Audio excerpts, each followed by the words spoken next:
সাহেব একদিন বললেন, ও খলিফাতুল মুসলিমিন, আমার মিষ্টি খাইতে মনে চায়। আবু বকর বলেন, ও বিবি, ক্ষমা করে দাও, মিষ্টি খাওয়ানোর মতো আমার কাছে টাকা নেই। পুরো রাষ্ট্র চালায়। বিবি চুপ হয়ে গেছেন। কিছুদিন পর আবু বকর সিদ্দিক রাদিয়াল্লাহু তাআলা আনহুর স্ত্রী কিছু টাকা হাতে দিয়া বললেন, ও খলিফাতুল মুসলিমিন, আপনার কাছে টাকা নাই বলেছেন, আমি আলাদা কিছু টাকা দিয়েছি, এ দিয়া মিষ্টি এনে দেন। আবু বকর কয়, এই টাকা পাইছো কই? আপনি কইবেন নি বউ টাকা দিলে কই পেয়েছে? আপনি কইবেন এটি জিজ্ঞানোর দরকার নেই, চুরি করে আইনে দিল শুকর 1000 বার। বলবেন তোমাকে ধন্যবাদ, এরকম মাঝে মাঝে আরো আইনো। চুরি করে হলো আনবা, কোনো তোমার টেনশন নাই। আর আবু বকর বলে, ওই বিবি, এই যে টাকা তুমি দিয়েছো কোথায় পেয়েছো? আল্লাহর ভয় কাকে বলে দেখেন। বিবি বলে, আপনি যে মাসে মাসে বেতন নেন না, ওই বেতনের টাকা থেকে আমি কিছু ধরে ধরে এটা জমাইছি। আবু বকর কি বলে, তাহলে তো বুঝলাম আমার বেতনের অংশ থেকে এই টাকাগুলো না হলেও সংসার চলে, তো আগামী মাস থেকে আমি এই টাকা কমায় নেব বেতন থেকে। এর নাম তাকওয়া, এর নাম আল্লাহর ভয়।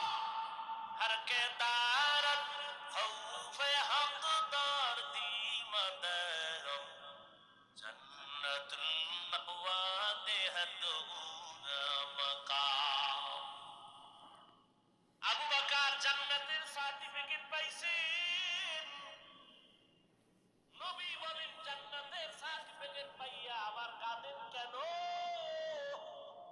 আবু বকর বলেন, ইয়া রাসূলুল্লাহ, আপনি তো হাসরের কঠিন বয়ান করেছেন। হাসরের ময়দান বড় ভয়ঙ্কর হবে।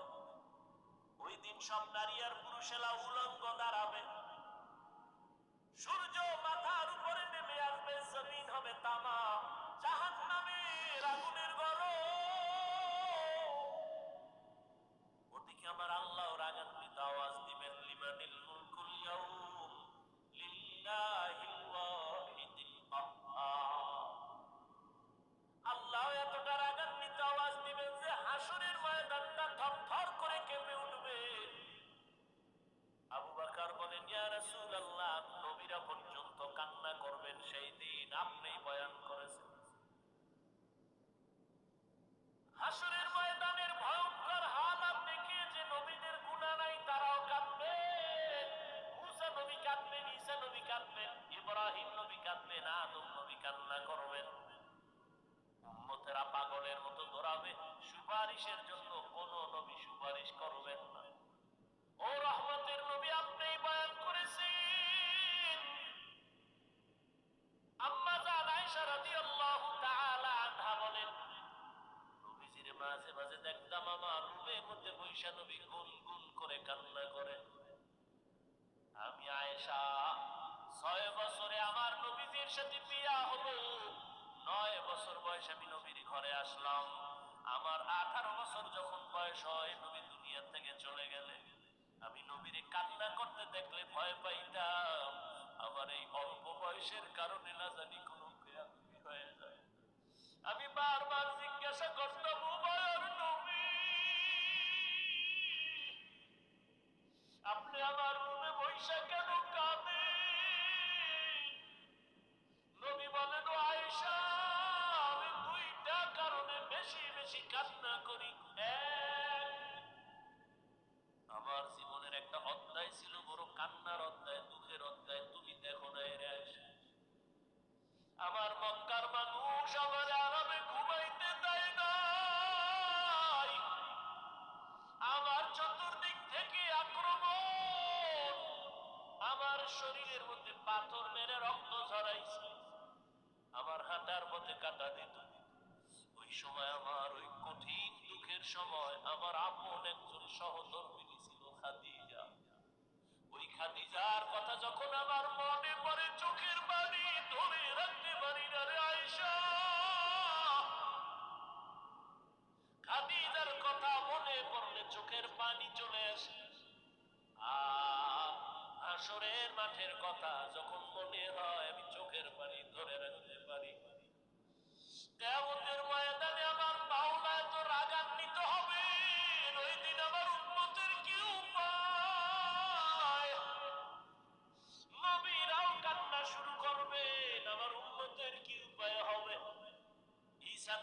কাঁদবেন, মুসা নবীও কাঁদবেন, বড় বড় জলিল কদর পয়গম্বরেরা কান্না করবেন। আম্মা জান আয়েশা বলতেন, কি হালাত ওই কিয়ামতে। নবী বলেন, আয়েশা সর্বশেষ উম্মতগুলো আমারে তালাশ করবে। আম্মা জান বলেন, নবী আপনাকে কই পাইবে উম্মতেরা? নবী বলেন, আয়েশা আমি আমার মাওলার কুদরতের সামনে মাকামে মাহমুদে সিজদায় পড়ে কান্না করব। নবীরা কাঁদবেন আর বলবেন, আল্লাহ আমার উপায় কি হবে? আর আমি মুহাম্মদ কান্না করে একবারও নিজের কথা বলবো না, আমি বারবার বলবো, আল্লাহ আমার উম্মতের বাঁচাও, আমার উম্মতের বাঁচাও, আমার উম্মত যেন জাহান্নামে না যায়। আমার উম্মত যদি জাহান্নামে যায় আমি জান্নাতে যাব না।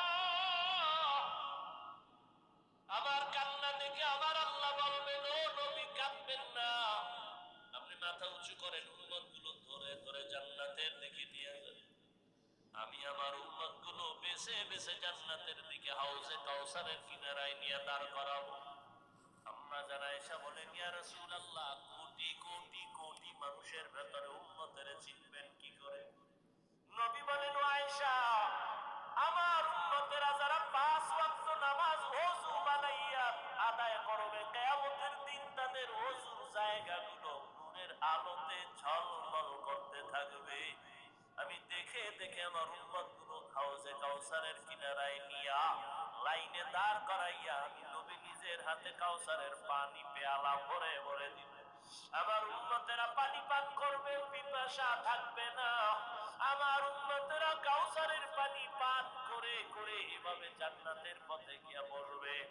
এক পর্যায়ে দেখবো আমার উম্মত লাইনে এখনো বাকি, তবে মাঝখানে পর্দা পড়ে গেছে। আমি জিজ্ঞাসা করব, সাহাবায়ে কেরাম ফেরেশতাকে পর্দা ফালাইলা কেন? উম্মত কি শেষ বলে না ফালাইলা কেন? ফেরেশতারা বলবেন, আল্লাহর রাসূল এই যে উম্মত গুলো বাকি আছে এরা সব ভেজালওয়ালা, আপনার সুন্নতের দ্বারা জবাই করেছে, নিজেও নামাজ পড়ে নাই, কেউ নামাজ পড়তো তাও পছন্দ করে নাই, নিজেও হালাল খায় নাই, যারা হালাল খাইতো তাদেরও পছন্দ করে নাই, নিজেও পাগড়ি পরে নাই, যারা পাগড়ি পরতো তাদেরও পছন্দ করে নাই, নিজেও নামাজ পড়ে নাই, যারা নামাজ আদায় করতো তাদেরও পছন্দ করে নাই, নিজেও জিকির করে নাই, যারা জিকির করতো তাদের পছন্দ করে নাই। মায়ার নবী বলেন, আমি তখন রাগান্বিত হয়ে বলবো, সোহকান সোহকা, বেগ বেগে যাও উম্মত, আমি তোমাদের নবী না, তোমরা আমার উম্মত না, দাবি করি না। ওই সময় আবু বকর কাঁদেন, ইয়া রাসূলুল্লাহ, হাসরের ময়দানে যদি নবী তারা দেয়, আমার আল্লাহ গায়বী আওয়াজ দিবে, জাহান্নামের ফেরেশতারা এই নাফরমানগুলোরে ধর, জাহান্নামের হ্যান্ডকাপ লাগায় দাও। জাহান্নামের হ্যান্ডকাপ লাগায় টেনে টেনে জাহান্নামের দিকে নিয়ে যাবে। ওয়াসিকাল্লাযীনা কাফারু ইলা জাহান্নামা যুমারা হাত্তা ইযা জাউহা ফুতিহাত আবওয়াবুহা ওয়া ক্বাল, জাহান্নামের আগুনের গরমে চামড়াগুলো খসে খসে পড়ে যাবে। ও আল্লাহর বান্দারা, ও যুবক, স্কুলে পড়ো, কলেজে পড়ো, চাকরি করো, বাধা নাই, ব্যবসা করো, বাধা নাই, তুমি ওখানে থাইকা নবীর আদর্শের মালা গলায় লাগাও। মা বাবার দোয়া নিয়া, শিক্ষকের দোয়া নিয়া, উলামায়ে কেরামের দোয়া নিয়া চলো, নামাজ পড়ো আর আল্লাহর কাছে গুনাহ থেকে তওবা করো। তুমি যদি গুনাহমুক্ত হয়ে নামাজ পড়ো, চাকরিও যাবে না, ব্যবসাও যাবে না, লেখাপড়াও যাবে না। তোমার মতো কত যুবক স্কুল কলেজে পড়ে, নামাজ পড়ে, দাড়িওয়ালা, অভাব নাই, তুমি কেন পারবা না? তোমার মতো কত আল্লাহর বান্দা জেনারেল লাইনে থাকে, গাড়ি চালায়, নামাজ ছাড়ে না, তুমি কেন পারবা না? তোমার মতো কত গোলাম চাকরি করে, RAB, army, police, BDR, OC, DC, SP, doctor, professor, engineer, বলো তুমি কেন নামাজ পড়তে পারবা না? এখনো সময় আছে, তওবা করে নাও। ও পর্দার আড়ালের আম্মা জানেরা, আপনাদের জীবনটা তুই যে ধন্য, আপনারা নবীদের মায়ের মতো দামি মা, আপনারা সাহাবায়ে কেরামদের মায়ের মতোই তো দামি মা, আপনাদের এত মর্যাদা আল্লাহ দান করেছেন, আপনারা তো হাফেজ আলেমের মায়ের মতো মা। আপনারা তো ইসমাইল নবীর মা হাজেরা আলাইহা সালামের মতো দামি নারী, আপনারা তো ঈসা নবীর মা মারিয়াম আলাইহা সালামের মতো বড় দামি নারী, আপনারা তো বেঈমান আল্লাহর দুশমন ফেরাউনের স্ত্রী আসিয়ার মতো দামি। আসিয়া আই ফেরাউনের ঘরে থাকিয়া আল্লাহর পেয়ারা বান্দি হয়ে কবরে চলে গেছে। রহমতের নবী বলেন কিয়ামতের ময়দানে আমার সাথে আসিয়ার সাথে জান্নাতে বিবাহের ব্যবস্থা হয়ে যাবে। ও পর্দার আড়ালের মা, আপনার মতো কত মা এখনো আছে মোবাইলে চরিত্র বিক্রি করে না, স্বামীর মাল খেয়ানত করে না, পাঁচ ওয়াক্ত নামাজ পড়ে বেপরদায় চলে না, সন্তানগুলো আদর্শওয়ালা বানানোর মেহনত করে।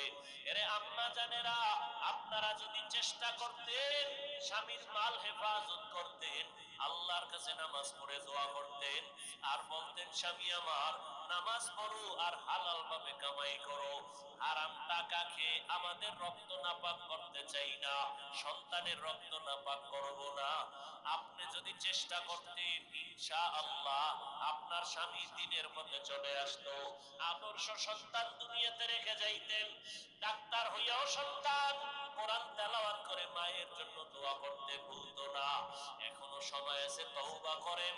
ও পর্দার আড়ালের মা, জীবনে আর বেপরদায় চলবেন না, নামাজ ছাড়বেন না, স্বামীর মালের খেয়ানত করবেন না, মোবাইলে সময় নষ্ট করবেন না।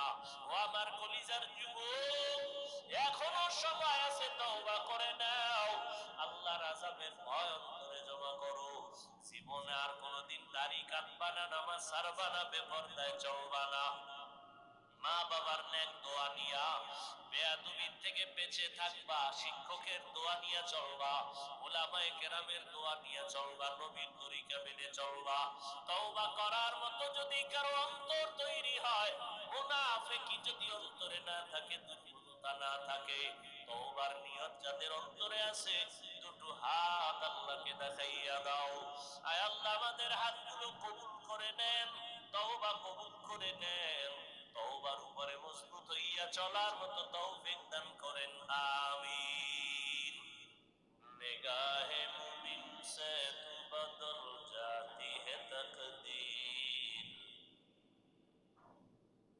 निगाहे मुमिन से तू बदल जाती है तकदीर, ये बंदा की कुव्वत नहीं कुदरत का इशारा, ये बंदा की कुव्वत नहीं कुदरत का इशारा, मर्द खैरत तरक मासी की जरूरत, ऐ मर्द खैरत तरक मासी की जरूरत, अब सोहबत सालेह की सवा कोई नहीं चारा, अब सोहबत सालेह की सवा कोई नहीं चारा, मरदूद है पीछे हमें ख्वाब नहीं लेकिन,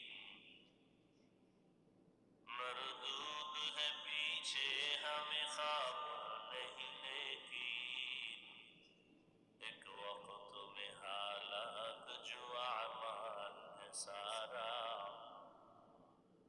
एक वक्त में हालात जो अमाल है सारा।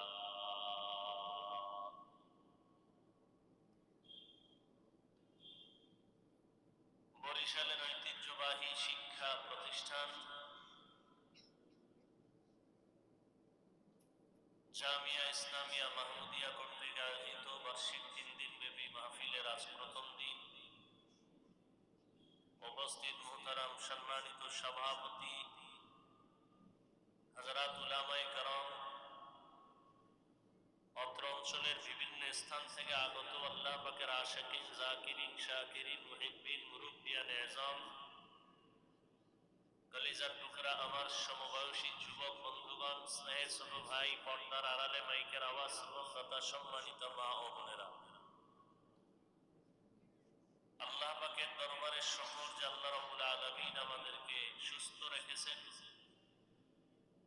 এবং পৃথিবীর শ্রেষ্ঠ মজলিস উলামায়ে আহলে হকের মজলিস, গুনাহ মাফের মজলিস, তওবা কবুলের মজলিসে আমাদেরকে কবুল করেছেন। নিয়ামতের শুকর আদায়ার্থে ঈমানের আওয়াজ উঁচু করে এক আওয়াজে উচ্চ কণ্ঠে সকলেই পড়ি আলহামদুলিল্লাহ। দরুদ ও সালাম সাইয়্যিদুল মুরসালিন রাহমাতুল লিল আলামিন শফিউল মুযনিবিন খাতামুন নবিয়্যিন সৈয়দুস সাকালাইন ইমামুল মুরসালিন শফিয়ে আযম রাসূল আকরাম রহমতে আলম নবিয়ুল আরব আল আজম হাবিবে কিবরিয়া আশরাফুল আম্বিয়া সৈয়দুল আম্বিয়া শফিয়ে মাহশর সাকিয়ে কৌসর আকায়ে নামদার মদিনা का ताजदार आफताब नबूवत फख्र मौजूदात सैयदुल मखलूकात हजरत मुहम्मदुर रसूलुल्लाह सल्लल्लाहु अलैहि व आलिहि वसल्लमेর উপর নবীজির নামে দরুদ পড়লে লাভ না ক্ষতি? সবাই পড়লেন না তো, পড়েন একবার সাল্লাল্লাহু। একবার পড়েছেন সাল্লাল্লাহু আলাইহি ওয়া আলিহি ওয়াসাল্লাম, তিনটা পুরস্কার পেয়ে গেছে। প্রথম পুরস্কার 10টা গুনাহ মাফ হয়ে গেছে। দ্বিতীয় পুরস্কার 10টা নেক আমলনামায় যোগ হয়েছে। তৃতীয় পুরস্কার আল্লাহর দরবারে 10 গুণ মর্যাদা বেড়ে গেছে। 10টা গুনাহ যে মাফ হলো, এই 10টা গুনাহ আল্লাহ নেক দ্বারা পরিবর্তন করে দিয়েছেন। বেশি বেশি দরুদের আমল করার চেষ্টা করি, অন্তত প্রতিদিন 300 বার দরুদ শরীফের আমল করব ইনশাআল্লাহ। সময় থাকলে নামাজের দরুদ না হয় এই ছোট অংশের দরুদটা পড়বেন। হাদিসে পাকে আল্লাহ রাসূল বলেন যে দোয়ার মধ্যে দরুদ নাই, আল্লাহর দরবারে দোয়া কবুল হবে না। এজন্য দরুদের আমল দুনিয়া আখিরাতের সর্বোচ্চ কল্যাণের জন্য এক বড় আমল হলো দরুদের আমল।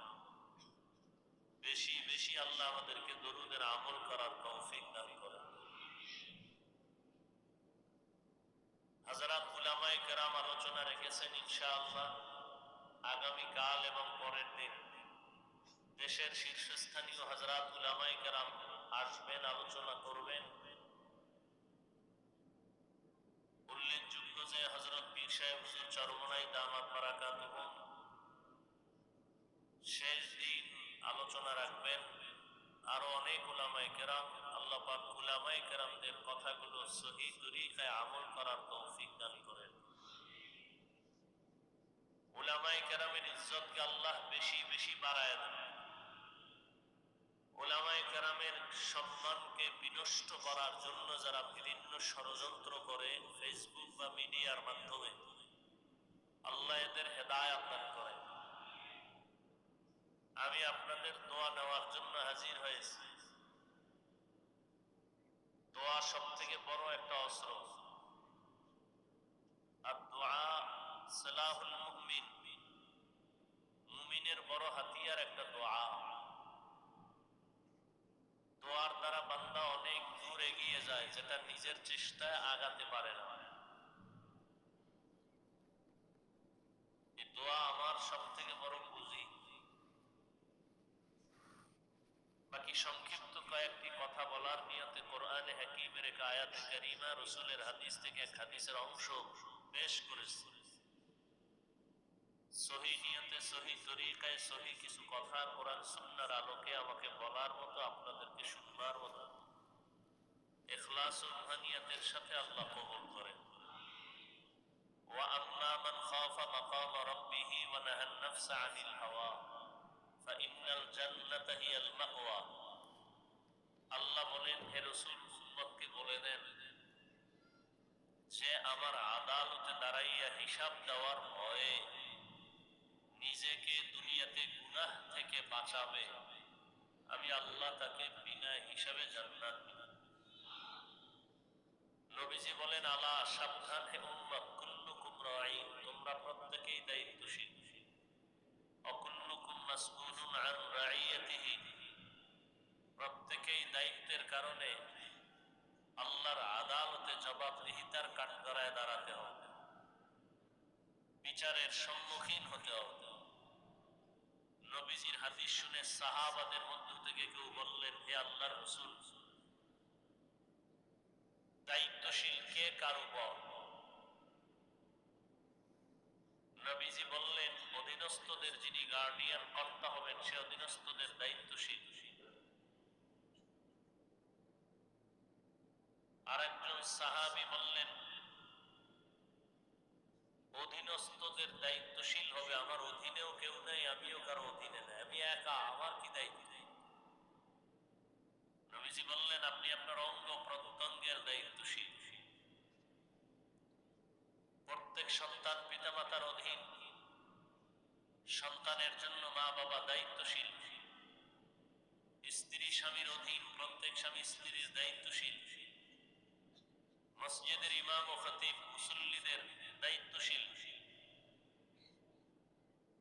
ওয়ার্ডের মেম্বার ওয়ার্ডের মানুষের দায়িত্বশীল, চেয়ারম্যান ইউনিয়নের দায়িত্বশীল।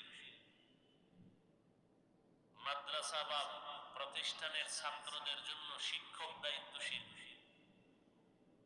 দেশবাসীর জন্য সরকার প্রধান দায়িত্বশীল। গোটা উম্মতে মুহাম্মদীর জন্য উলামায়ে আহলে হক দায়িত্বশীল। আল্লাহর আদালতে দায়িত্বের কারণে জবাবদিহিতার কাঠগড়ায় দাঁড়াতে হবে।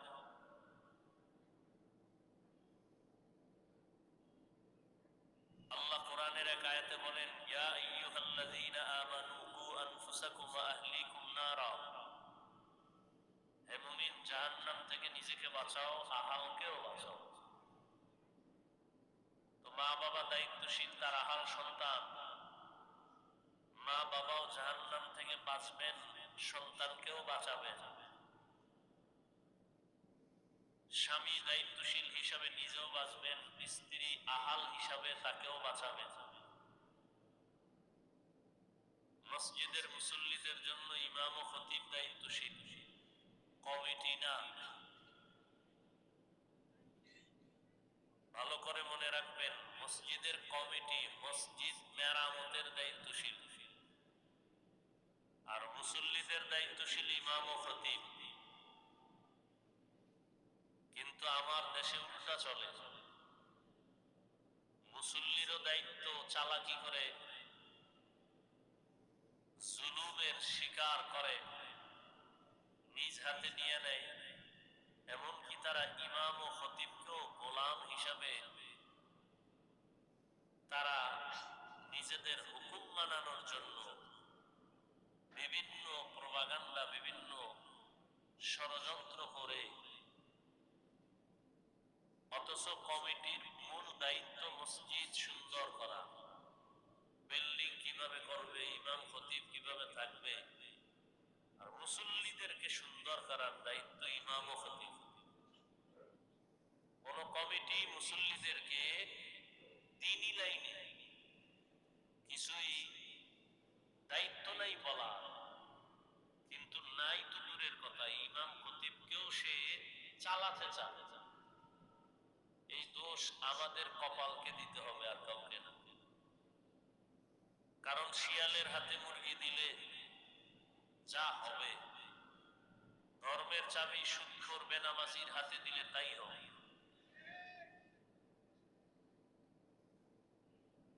আল্লাহ সব ভাইকে হেদায়াত দান করুন। কিয়ামতের দিন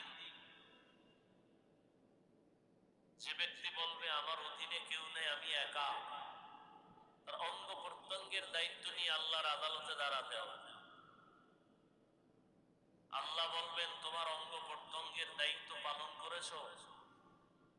আযাবের ভয়ে অনেকে মিথ্যার আশ্রয় নিয়ে বলবে হ্যাঁ করেছি। আল্লাহ তো জানেন। আল্লাহ জবান বন্ধ করে বলবেন হাতকে কথা বল। اليوم نختم على أفواههم وتكلمنا أيديهم وتشهد أرجلهم بما كانوا يكسبون دستگوید من چنی دزدیدم بگوید من چنی بوسیدم چشم گوید چیدم غمزه حرام گوش گوید چیدم صبر کلام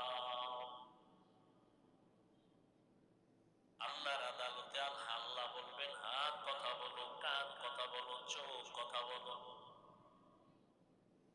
আল্লাহ যখন বলবেন হাত কথা বলো, আমাদের বাস্তব বিশ্বাস হলো হাত কথা বলতে পারে না। আপনাদের হাত কথা বলতে পারে? কথা বলেন, জবান খুলেন। এখানে কথা বললে সওয়াব, কারণ এখানে গুনার কথা হবে না, নেকের কথা হবে। আমরা যেখানে জরুরি সেখানে কথা বলতে চাই না, যেখানে কথার প্রয়োজন নাই সেখানে শুধু শুধু কথা বলে। মসজিদে কথা বলে নিষেধ, এত বেশি কথা বলে। তা আসতে না জোরে বলে, চিন্তা করে বাধা দিবে কে? বাধা দেওয়ার কেউ নেই। যে বাধা দিবে সে আমার অধীন, আমি কর্তা, আমি গার্ডিয়ান। তো বাস্তব হলো হাত কথা বলতে পারে। আল্লাহ যদি কুদরতের ক্ষমতা দেন, পারো। এই বিশ্বাসটা অন্তরে রাখতে হবে। সংক্ষেপ কথা এমন, পৃথিবীর বিবেক যেটাকে বলে হবে না, অসম্ভব, আল্লাহর কুদরত বলে সেটা সম্ভব। দুনিয়ার মানুষ বলে বিবেক দিয়ে এটা হবে না, অসম্ভব, আমার আল্লাহর কুদরত বলেন সেটা কি? মরা গাছে কথা বলতে পারে না, এটাই সত্য। আল্লাহর কুদরতে দুধের বাচ্চা কথা বলতে পারে না, এটাই সত্য। আল্লাহর কুদরতে পারে। এই বিশ্বাস অন্তরে রাখলে তাহলে আশা করা যায় আউলিয়ায়ে কেরামদের কারামত নিয়ে কোনো দ্বিধা করার সুযোগ থাকবে না। অনেকে আউলিয়ায়ে কেরামের কারামতকে মানে না, ইখতিলাফের শেষ নাই, ধর্ম নিয়ে বাড়াবাড়ি, আর হলো ধর্ম নিয়ে সারাসারি। আল্লাহ সবাইকে সহি বুঝ দান করেন। পাথর কথা বলতে পারে না, আল্লাহর কুদরতে পারে। মরা খেজুর গাছ নবীজির সাথে কথা বলেছেন। পাথর নবীর কথায় কালিমায় শাহাদাত করেছে। এটা অলৌকিক একটা পাওয়া, আল্লাহ দেন, বান্দার এখানে কোনো হাত নাই। আল্লাহ মাঝে মাঝে অসম্ভবকে সম্ভব করায় দেখান, কখনো ডাইরেক্ট, কখনো ইনডাইরেক্ট, কখনো সরাসরি, কখনো কোনো মাধ্যমে।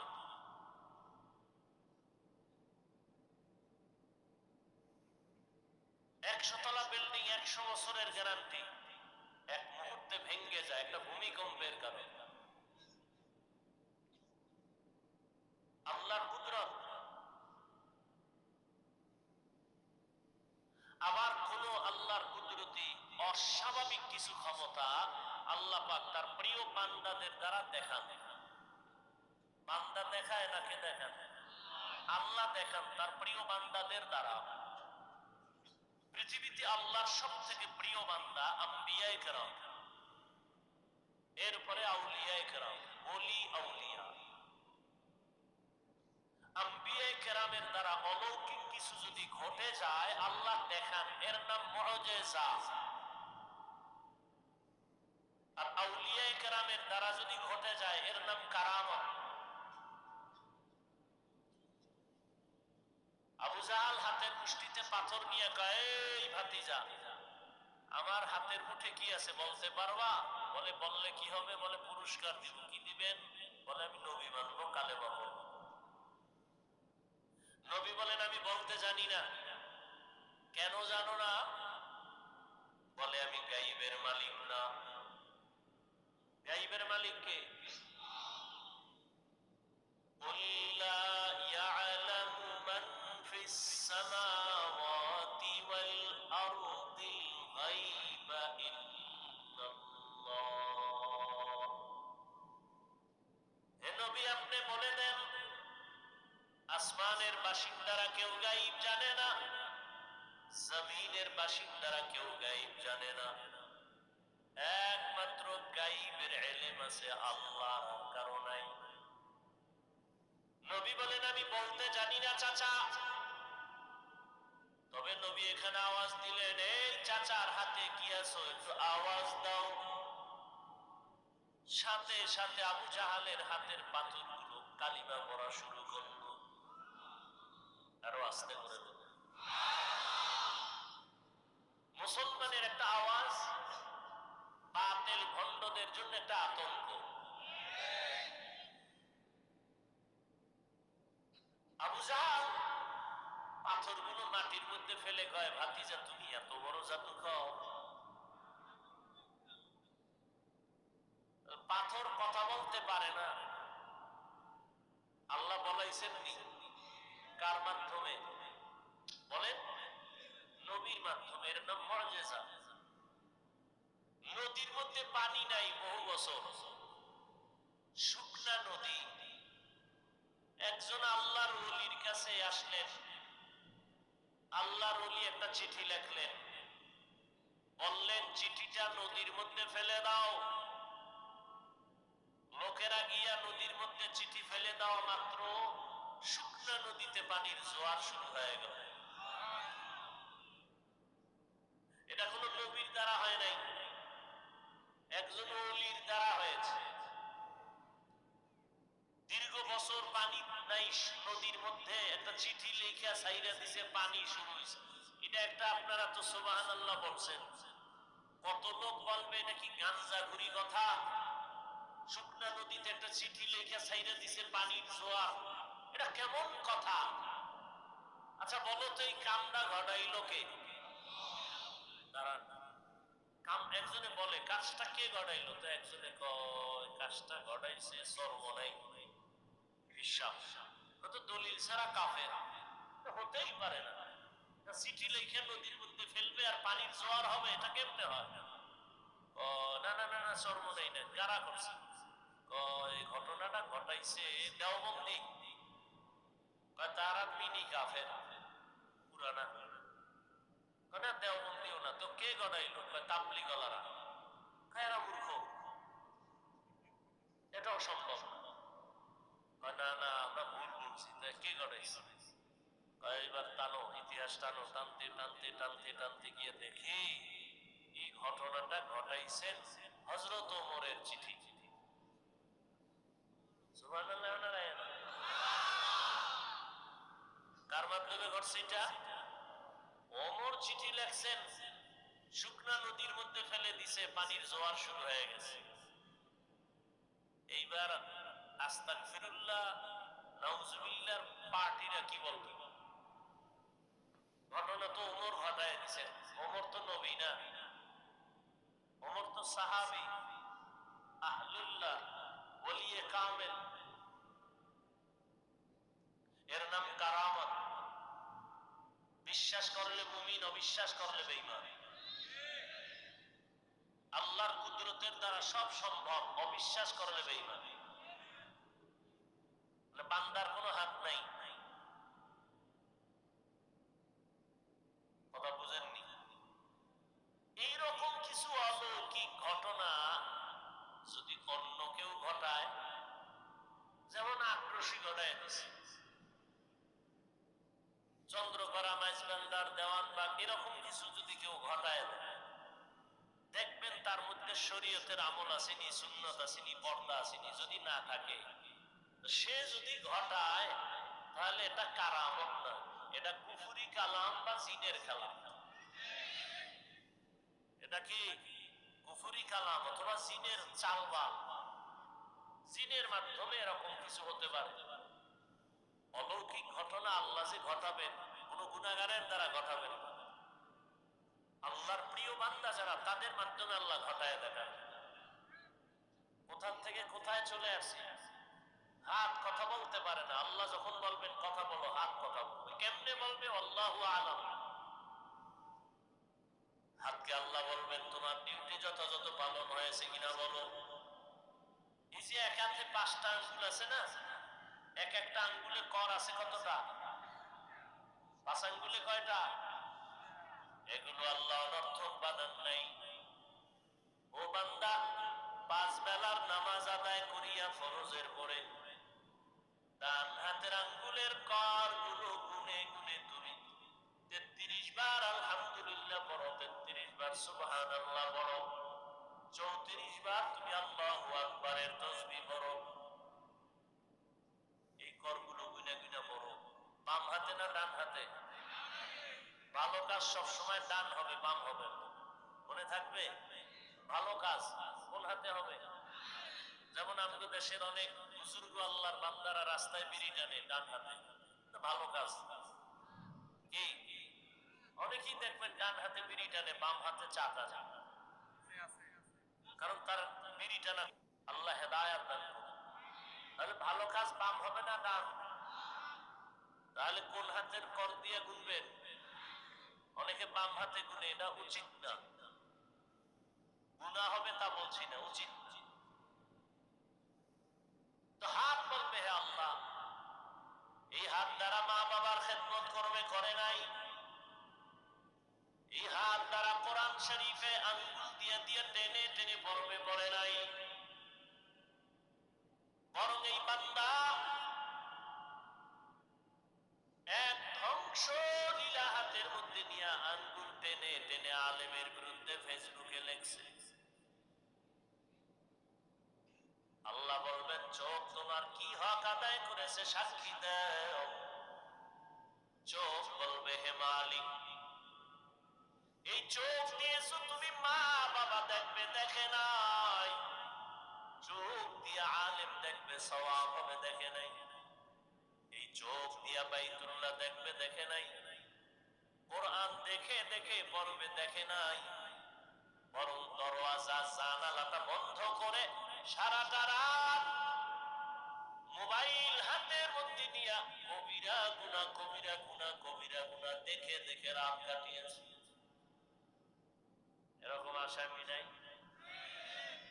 ওয়ালাকাদ যারানা লিজাহান্নামা কাসীরাম মিনাল জিন্নি ওয়াল ইনসি লাহুম কুলুবুন লা ইয়াফকাহুনা বিহা ওয়া লাহুম আ'য়ুনুন লা ইউবসিরুনা বিহা ওয়া লাহুম আযানুন লা ইয়াসমাউনা বিহা উলাইকা কাল আনআমি বাল হুম আদাল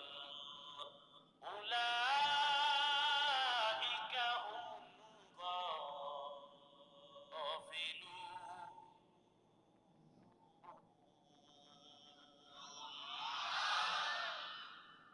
আল্লাহ তাআলা 9 পারা সূরা আরাফে বলেন, অধিকাংশ মানুষ জাহান্নামে যাবে, কারণ আমি তাদেরকে ভাবার মতো কলব দিছি, ভাবে না। দেখার জন্য চোখ দিয়েছি, দেখে না। দেখা শোনার জন্য কান দিয়েছি, শুনে না। চোখের কি ভর্তি লাগায় রাখে, কয় না, যা দেখতে বলছি দেখে না, যা নিষেধ করছি তা দেখে, যা শুনতে বলছি শুনে না, নিষেধ যা করেছি তাই শুনে। আল্লাহ দেওয়া কানের মধ্যে আজানের আওয়াজ দাও, তেলাওয়াতের আওয়াজ দাও, মা বাবার আওয়াজ দাও। বান্দা সব বন্ধ করে অল টাইম কানের মধ্যে গানের তার লাগায় গান শুনতে শুনতে ঘুমায় গেছে। এরে যুবক, সারাটা রাত মোবাইলের গুনাহ দেখে দেখে চেহারাটা নষ্ট করেছো। যেই চেহারাটা 40 বছর পর্যন্ত কোনোদিন নষ্ট হবে না, উজ্জ্বলতা যাবে না, মাত্র 25 থেকে 30 বছর পর্যন্ত বয়সে তোমার চেহারা নষ্ট হয়ে গেছে। এরে আমার আল্লাহর বান্দা, শুধু তোমার চেহারার উজ্জ্বলতা যায় নাই, বরং এই মোবাইলের দিয়ে তাকায়া গুনাহ করার কারণে তোমার কিডনি ড্যামেজ হয়ে গেল, হার্ট দুর্বল, ব্রেন দুর্বল, চরিত্র নাই, লেখাপড়া নাই। তোমার মধ্যে আছে বলতে কিচ্ছু নাই, আছে একটা রূহ, এটা চলে গেলে তুমিও নেই। হুজুরেরা বলে কানে ঢুকে না, মানতেও চাও না। গোটা দুনিয়ার চিকিৎসা বিজ্ঞানীরা গুগলে সার্চ দাও, এখন লেখো টাচ মোবাইলে শরীরের কি কি অঙ্গের ক্ষতি হয়। টাচ মোবাইলের কারণে চোখের পাওয়ার থাকে না, কানের পাওয়ার থাকে না, হার্ট দুর্বল হয়, ব্রেন দুর্বল হয়, চরিত্র তো নাই। নিজ হাতে জীবনটাকে নষ্ট করে চলে যুবক।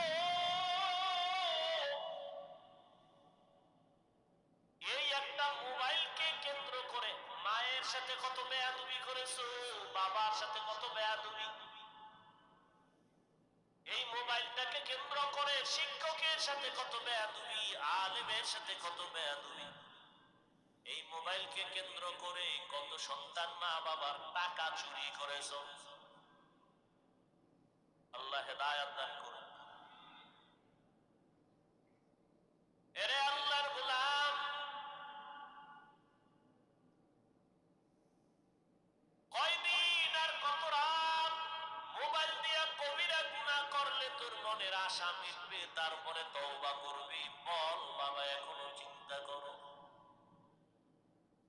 আল্লাহ যদি তোমারে 60 বছর হায়াত দেয়, 30 বছর চলে গেছে আর বাকি হায়াত থাকতে হবে পঙ্গু হইয়া। কারণ তোমার বাকি 30 বছর বাঁচার জন্য যেই পরিমাণ চোখের পাওয়ার লাগে, তুমি মেয়াদ শেষের আগে নষ্ট করেছো। বাকি 30 বছর বেঁচে থাকার জন্য যেই পরিমাণ তোমার হাত শক্তিশালী লাগে, মোবাইলের কারণে নষ্ট করে ফেলেছো। যেই পরিমাণ কানের পাশ তোমার মেয়াদ থাকা সত্ত্বেও তুমি নষ্ট করে ফেলেছো রে বাবা। হাত থাকবে, শক্তি থাকবে না, চরিত্র থাকবে না, মানুষ ভালো জানবে না। ও দয়ার মালিক, মোবাইলের গুনাহের থেকে আমাদেরকে মেহেরবানি করে হেফাজত করে। কয়দিন আর এই দুনিয়ার রং তামাশায় জীবন কাটাইবা? জীবনে তো কম গুনাহ করো নাই, মনে চাইছে নামাজ পড়বা না, পড়ো নাই। মনে চেয়েছে পার্কে পার্কে আড্ডা দিবা, দৌড়ায় চলে গেছো, কারো বাধা মানো নাই। কয়দিন আর এমনে হেমনে দৌড়াইবা? করো নাই কি? তোমার মতো কত তাজা যুবক চলে গেল, তুমি কি ভুলে গেছো? ছাত্র জনতার বৈষম্য বিরোধী আন্দোলনে কত যুবকের তাজা লাশ, ডেঙ্গুতে কত যুবক। এমন একটা দিন নাই যে যুবকের লাশের কোনো খবর নাই। আর কত পার্কে পার্কে দৌড়াইলে তোমার মনের আশা মিটবে, তারপরে তওবা করবা? ও আমার কলিজার বাবা, আর কত গুনাহ করলে তোমার মনের আশা মিটবে, তারপরে তওবা করবা? এবং এটাও ভাবো, হায়াতের আর বাকি আছে কতদিন। জিন্দেগি মে বন্দগি তু কর নাহি, जिंदगी में बंदगी तू कर नहीं, जिंदगी पे बंदगी शर्मिंदा है, जिंदगी पे बंदगी शर्मिंदा है। यहाँ हम सब मुसाफिर दिल ना लगा, अहले दिल की नजर से रूह करता जा, यहाँ हम सब मुसाफिर दिल ना लगा, अहले दिल की नजर से रूह करता जा, शाह दौलत सब फकीर गर नेक नहीं, शाह दौलत सब फकीर गर नेक नहीं, जिंदगी में बंदगी तू कर नहीं, जिंदगी में बंदगी तू कर नहीं, जिंदगी में बंदगी शर्मिंदा है, जिंदगी में बंदगी शर्मिंदा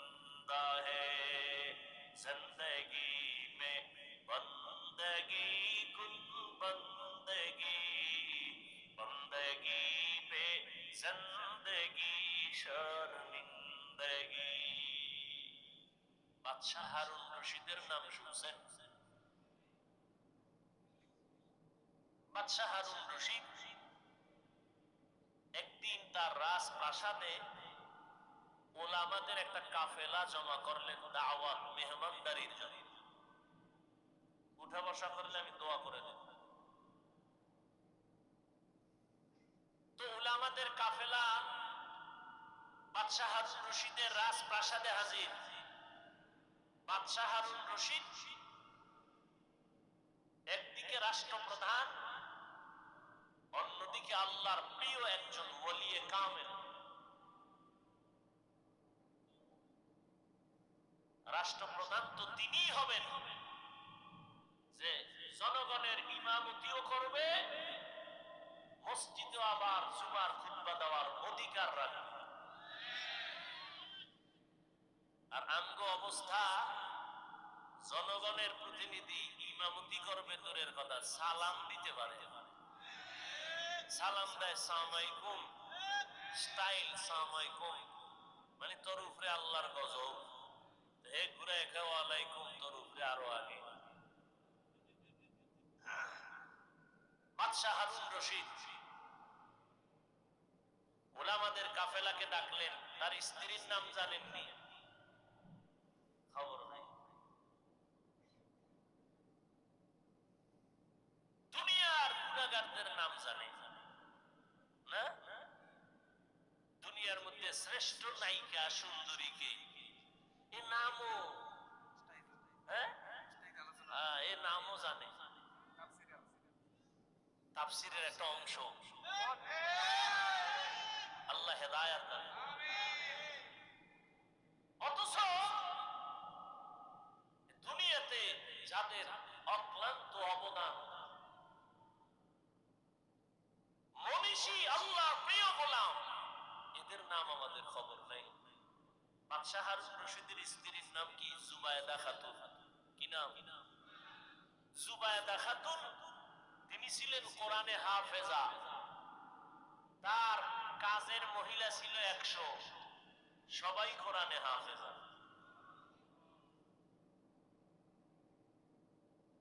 যাই হোক, ওদিকে আমি যাব না। বাদশাহ হারুন রশিদ ওলামায়ে কেরামদের ডেকে যথেষ্ট পরিমাণ মেহমানদারি করালেন। এবার একটা প্রস্তাব দিলেন, প্রশ্ন করলেন, হযরত উলামায়ে কেরাম, আমি আপনাদের ডেকেছি আমার একটা অন্তরের ঝামেলা নিরসন করার জন্য। আমি বাদশাহ হারুন রশিদকে আপনারা চিনেন, আপনারা আমার দেশের সর্বোচ্চ লেভেলের আলেম। আমাকে একটু বলতে হবে আজ আপনাদের, আমি 5 ওয়াক্ত নামাজ পড়ি, আমি আল্লাহর বিধান পালন করার চেষ্টা করি। অতএব আমাকে বলবেন আমি বাদশাহ হারুন রশিদ কি জান্নাতি না জাহান্নামী? প্রশ্নটা খুব সহজ। উলামায়ে কেরামদের মধ্য থেকে একজন একজন বলা শুরু করলেন, আপনি ভালো মানুষ, নেক আমল করেন, আপনি জান্নাতের পথে আছেন যদিও বলা যাবে, তবে নিশ্চিত জান্নাতি না জাহান্নামী এটা বলার কোনো উপায় নাই। এটা বলা যাবে না। এইভাবে পুরা কাফেলার সব আলেমের এক আওয়াজ, আপনি জান্নাতের পথে আছেন অথবা গুনার কারণে জাহান্নামের পথে আছেন বলা যাবে, কিন্তু নিশ্চিত আপনি জান্নাতি না জাহান্নামী এটা বলা। বাদশাহ হারুন রশিদ বলেন, তো আপনাদের ডেকে লাভ হলো কি? লাভ হলো, ঠিক আছে, আমার মনের কষ্ট মনেই থেকে গেল, আপনারা বিদায় নিতে পারেন। বলতে না বলতেই মজলিসের মধ্য থেকে 9 বছরের একটা বালক দাঁড়ায় গেছে। কয় বছর? 9 বছরের বালক দাঁড়ায় বলেন, বাদশাহ জাহাপনা, বেয়াদবি যদি মাফ করে দেন, আমি একটু কথা বলতে চাই। কয় বলো। কয় সামনে আসতে হবে। কয় আসো। বাদশাহ, আপনি যে প্রশ্নটা করছেন, আপনি জান্নাতি না জাহান্নামী, আমি একুরেট আমি আপনাকে জবাব দিতে চাই। সব আলেমরা আশ্চর্য, আমরা ভারি না, তুই কে রে? বাদশাহ কথা কয় না, কি জবাব দেয় হলো, এই রাস্তা খুলে দাও। 9 বছরের বালক বাদশার সামনে দাঁড়াইলো, দাঁড়াইয়া কয়, আমার একটা প্রশ্ন আছে। কি প্রশ্ন? জবাবটা তো আমি দিব। বলে হ্যাঁ তুমি দিবা। তো বলেন তো, যিনি প্রশ্ন করে সে কি পরে দামি, না যে উত্তর দেয় সে বড়? যে উত্তর দেয়। হারুন বাদশাহ কয় যে উত্তর দেয়। তাহলে আমি উত্তর দিব। বলে হ্যাঁ, তাহলে আপনার সিংহাসনে আমাকে বসায় দেন, আপনি একটু নিচে বসেন। 9 বছরের বালক, কাটা ঘায়ে লবণের ছিটা, অস্বাভাবিক এমন আওয়াজ, পুরা মজলিসটা আচমকা হয়ে গেল, আতঙ্কিত হয়ে গেল। এই 9 বছরের বালক, আমরা এত আলেম ওলামারা ব্যর্থ হয়ে গেলাম, এই বালক কি জবাব দেয় একটু শুনি। কিন্তু প্রথমেই তো তাক লাগায় দিল, এত বড় বাদশাহ তারে নিচে নামানোর জন্য অর্ডার দিল। বাদশাহ হারুন রশিদ অহংকারী না, বিনয়ী বাদশাহ, আল্লাহর প্রিয় আমলওয়ালা বাদশাহ। 9 বছরের বালক এ কথা যখন বলছে, দ্রুত বলে, ওজির বাচ্চাটারে আমার সিংহাসনে বসাও, আমাকে নিচে বসার বিছানা দাও।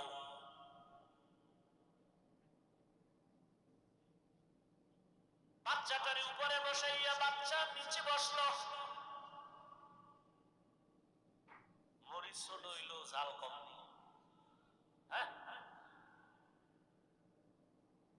বাচ্চা সিংহাসনে বৈশা 9 বছরের বালক প্রথমে জবাব দেওয়ার আগে বলে, ও বাদশা তাকায় দেখেন, বেয়াদবি মাফ করবেন, এলেমের সম্মান তো এমনই হয়।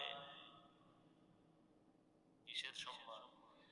এলমেরা এজাজু করদান বেহিসাব, এলমেরা এজাজু করদান বেহিসাব, খলকেরা দাদান জবাবে বাসওয়াব, আকনা দারাত দুস্তে খলকা জারেরা, নিস্তে ই খসলত একে দিনদারেরা।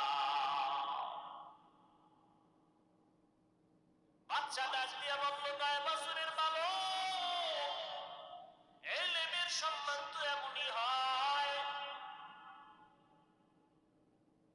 রহমতের নবী কালেমার দাওয়াত দিবেন, কিন্তু চতুর্পার্শ্বে দুশমন ঘোরা।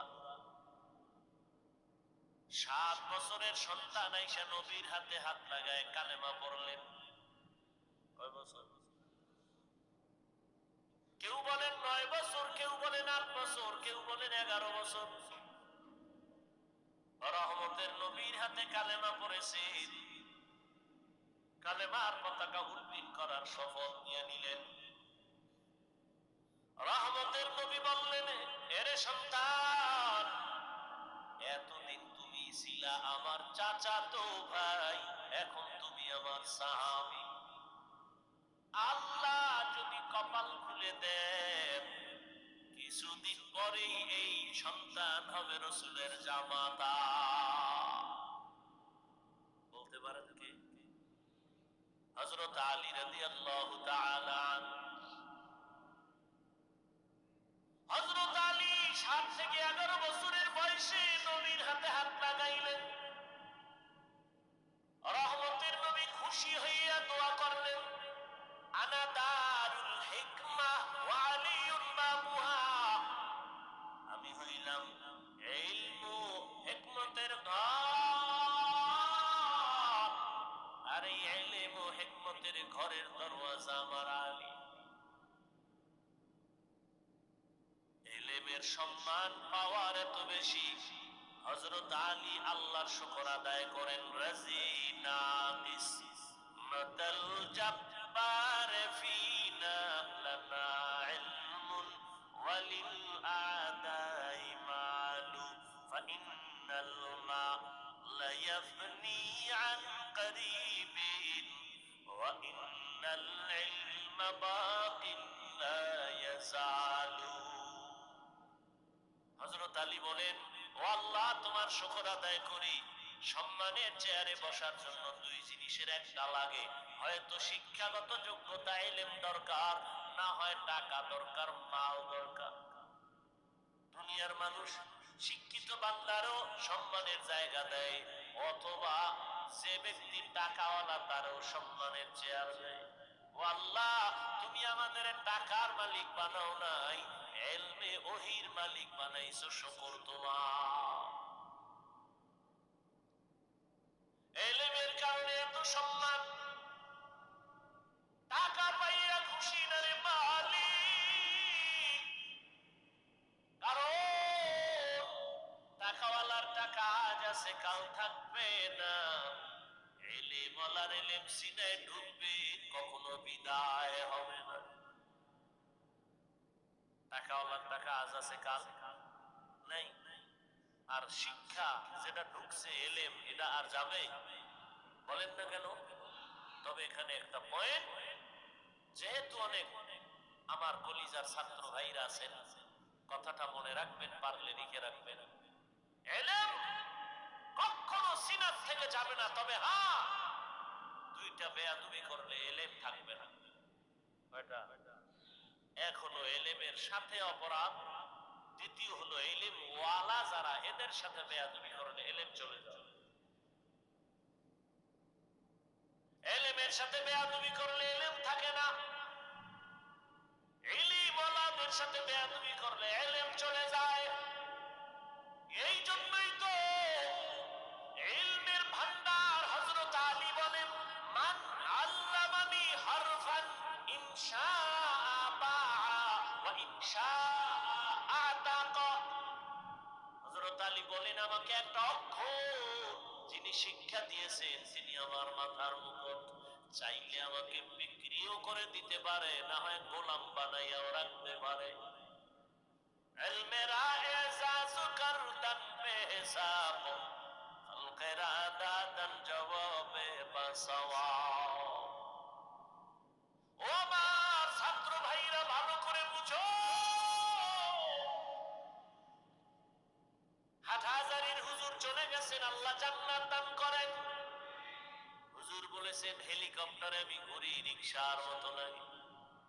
চরমনায়ের হুজুর হেলিকপ্টারে ঘুরে, হাফিজুর রহমান হেলিকপ্টারে ঘুরে, চাইলে ডেলি ঘোরা যায়। 14 গোষ্ঠী বিক্রি করলেও ভাড়া টাকা হবে না, কিনা তো দূরের কথা। আমি মাঝে মাঝে বলি, হেলিকপ্টারে হাফিজুর রহমান দৌড়ায় না, চরমনায়ের হুজুর দৌড়ায় না। আল্লাহর ইলম যে দামি, আল্লাহর ইলমের মর্যাদা উপরে দৌড়ায়।